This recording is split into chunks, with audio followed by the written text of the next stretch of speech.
Bonjour et bienvenue dans cette vidéo qui vous parle de la télépathie animale et plus spécifiquement de la plus grande limite que l'on peut rencontrer en télépathie animale. Avant de commencer, n'hésitez pas à cliquer sur le lien en description de la vidéo afin d'avoir accès à une conférence gratuite et abonnez-vous à la chaîne pour être tenu au courant des prochaines vidéos. Bon, entrons dans le vif du sujet. Rappelons ce qu'est la télépathie animale. La télépathie animale, c'est un échange d'informations entre un humain et un animal sans utiliser les cinq sens, c'est-à-dire sans le regarder, sans le toucher et sans lui parler. Et pourquoi sans utiliser les cinq sens? Tout simplement afin de ne pas être influencé par ce que l'on voit, afin de ne pas être influencé par ce qui entoure l'animal et de commencer à imaginer plein de choses. La télépathie animale se fait à distance sur base d'une photo et sans connaître l'histoire de l'animal. Cela afin de rester neutre et de ne pas inventer des choses. Avec une photo, eh bien, notre mental reste neutre. Une photo neutre, hein, bien sûr. La télépathie animale, c'est magique, car elle permet à l'animal de transmettre ses besoins et ses émotions, mais pas que. Nous pouvons, nous aussi, transmettre des messages à l'animal. Pourquoi est-ce que ce rappel est si important?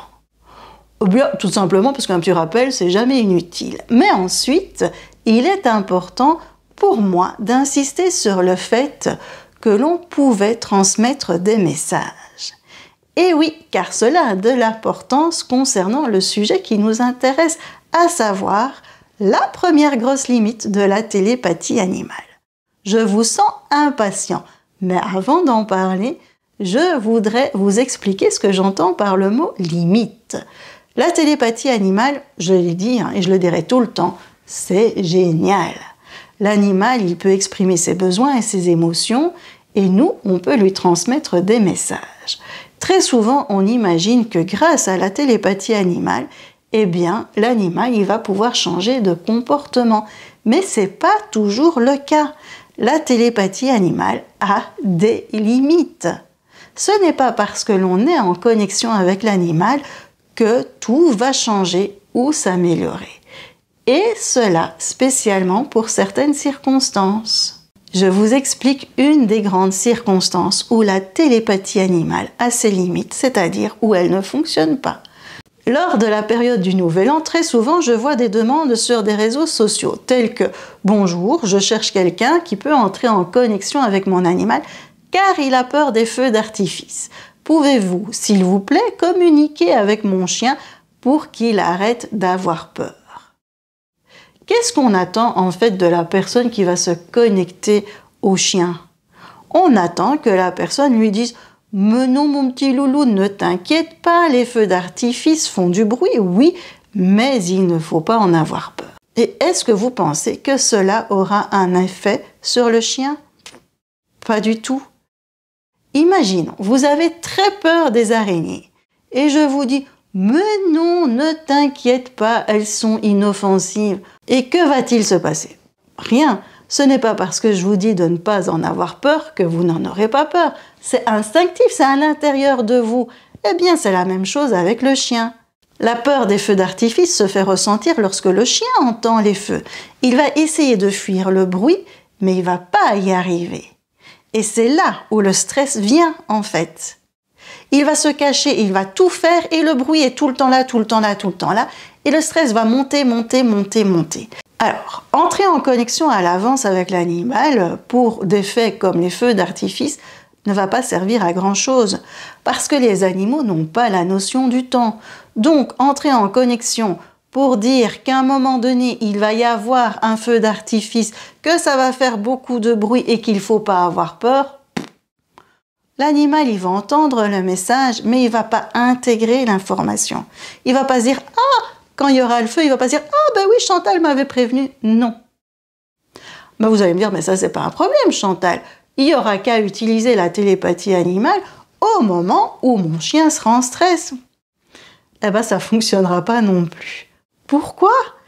Parce que le stress de l'animal sera tellement intense qu'il ne va pas entendre vos messages.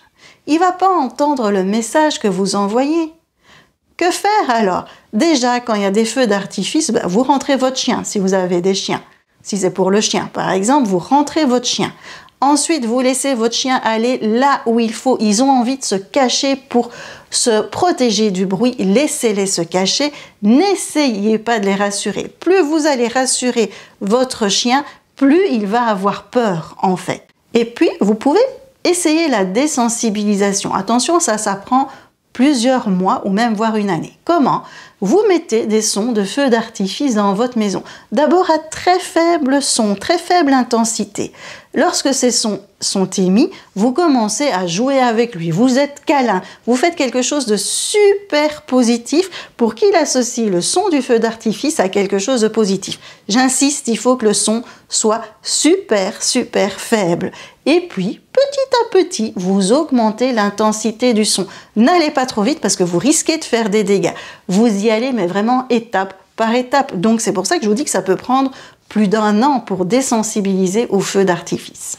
Alors, on va résumer ce qui vient d'être dit. La télépathie animale, c'est génial, mais elle n'est pas efficace pour aider un animal qui va rencontrer une situation qui a lieu une fois. De temps en temps, il ne peut pas se rendre compte de quoi on parle. Et elle n'est pas efficace si l'animal se trouve dans un état de stress intense. Alors, si vous désirez en savoir un petit peu plus sur la télépathie animale, n'hésitez pas à cliquer sur le lien en description. Et si vous voulez être tenu au courant des prochaines vidéos, eh bien, abonnez-vous à la chaîne. Prenez soin de vos animaux et je vous dis à bientôt!